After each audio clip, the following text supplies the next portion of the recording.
Centuries ago, roaming through Europe and parts of Egypt were cattle with no horns and some with horns. This made our ancestors curious. They realized that hornless cattle caused less damage to themselves and other cows, so they started breeding only the hornless cattle.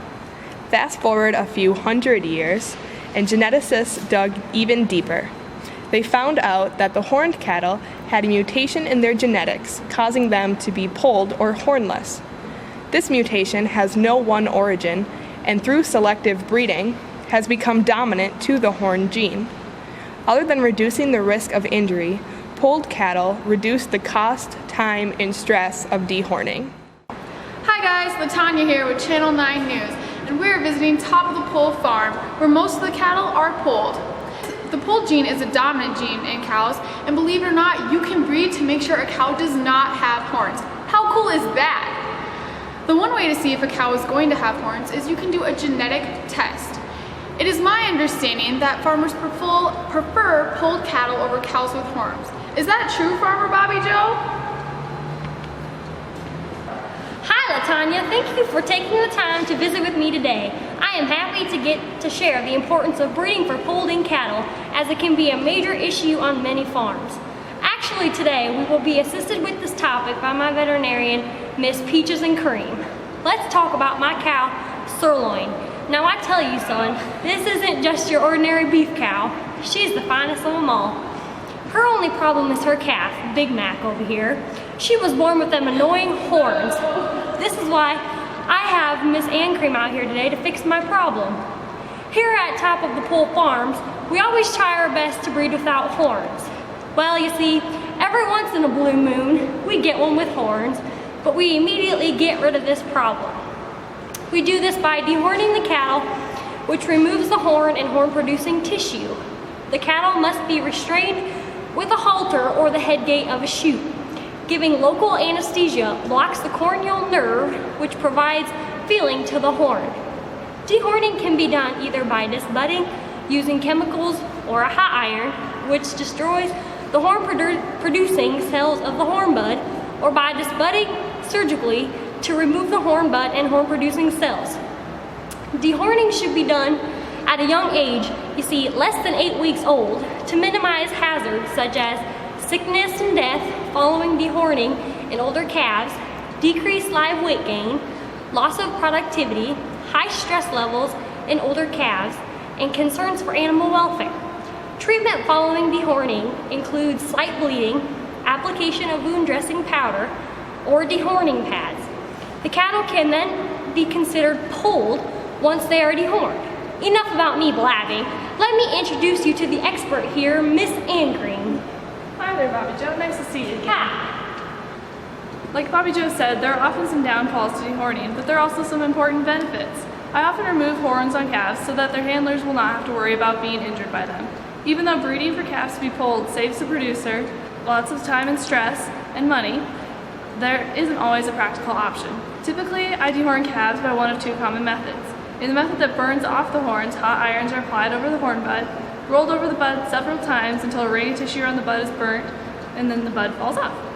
Surgical removal requires a curved knife, which is used to cut 2 centimeters away from the base of the horn, and then drawn through the skin and through the horn, slicing the horn level with the skull. The open wound can then be sewn up and dressed. We often follow this with some antibiotics to fend off infection. Other surgical cutters that can be used include a dehorning cup or scoop. This gene that creates the option for polled breed, we're now going to do dehorning by the process of burning off the horn buds.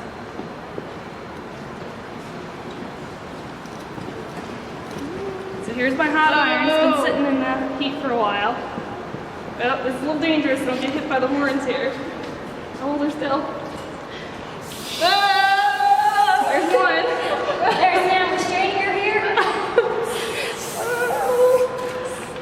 Got it.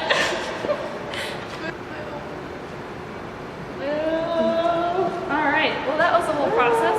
Well, let me tell you just a little bit about this polled gene. The polled gene in cattle creates the option for polled breed associations who specialize in breeding polled cattle for the purpose of creating polled commercial calves for livestock producers. When a producer breeds for polled calves, they have less dystocia to deal with because a polled calf's head is smaller and narrow than a covered calf's head. There is less stress on the calf during processing due to the lack of need for dehorning. There are no open wounds from dehorning to become infected or to be subject to fly strike. There is a decreased need for antibiotic use due to less possible infections from dehorning. Continued feed efficiency due to less stress during calf processing, and lack of horns increases the safety for the handlers. These are both huge positives for the producer. But I don't think poor Big Mac here is going to feel the same way as we do. Hi guys, I am Big Mac the cow and this is Quarter Pounder here. So I love having the pole gene because it saves me from that disbudding and dishorning that just happened, and that hurt really bad. My ancestors back in the day from Slovakia and Germany in 6000 BC, that's where they first found the polled cattle. My other ancestors in ancient Egypt also seem to be polled as well. They found really, really cool cave paintings on the wall that had us that we were polled. How neat is that?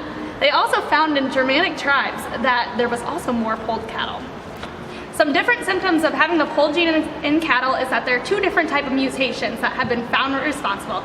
No, this doesn't mean like mutant monsters, but it means mutations within the genes. These are located on the BTA01 gene. This polled gene is dominant to having recessive horn genes.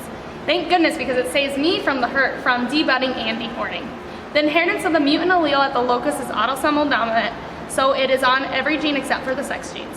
The underlying genetic basis of the polled gene is still unknown and the actual genes have not been located. That's how crazy complex the genome is. It's like this for cows, humans, chickens, dogs, horses, wombats, you name the species. The symptoms basically means that we don't have horns. How cool is that? All I know is that I'm thankful not to have the polled gene, and let's keep passing this down from generation to generation. I am thankful for the polled gene for future generations. Right, Quarter Pounder?